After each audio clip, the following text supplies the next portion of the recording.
Have you ever thought about the plants and trees around your house becoming an issue? Because I actually have thought of that.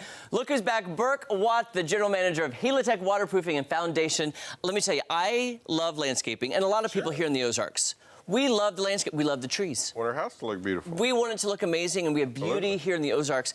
When do the plants around our house become an issue for that foundation? Yeah, so the biggest thing we try to get people to understand is what you have to think of when you're thinking of shrubs and more so trees around your house, right, is kind of the rule of thumb is if you take that tree, whatever the bloom is on top, and you flip it upside down, that's the root system underneath. Wow. And so what you want to be careful about is larger trees where that root system is actually growing against your basement foundation wall or underneath your crawl space foundation, because what that's doing is put added pressure and stress.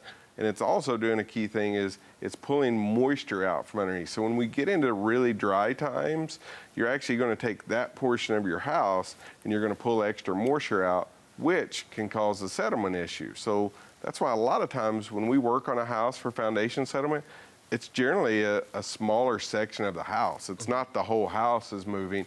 It's generally one area. And a lot of times it comes back to shrubs and trees. So that's a common problem? Yes.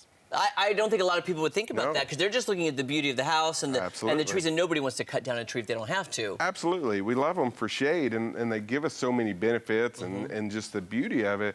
But what you have to think about is, especially if you're planting, right? So if you're doing new landscaping around your house, what you want to think about is how tall that tree is going to get, how wide is it going to get, and you want to accurately move that away from the house accordingly to that is a big thing. And so think of a magnolia tree, right? Beautiful, right? Big blooming flowers and that.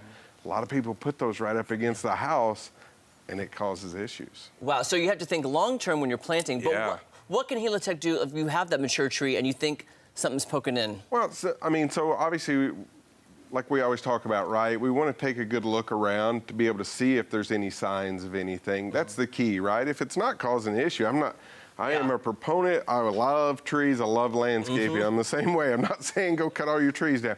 What I'm saying is give it some thought, and when in doubt, let a professional take a look at it for you. Absolutely. You want to make sure you're taking care of that, thinking about it all year long, especially when you're planting. There's a lot of new construction going on, and people love that. If somebody wants to, have you come out and give them an evaluation, what's the best way to get in touch with you? So the easiest way, the phone number's on the screen, but we always say go to the website, because at helitechonline.com, a live chat will pop up, and you can actually talk to one of our people. You can send pictures in that way. We'll help answer questions as much as we can that way. It makes it really simple, and we get so many calls from your listeners, viewers getting a hold of us just to ask basic things that we can a lot of times help them out just over the phone or by the internet. And I'm telling you, I'm one of those viewers because I'm learning so much with Burke, and it helps me out because everybody loves their home, they love landscaping, but there's so much to think about. Thanks so much, Burke. Good to see you. Appreciate it.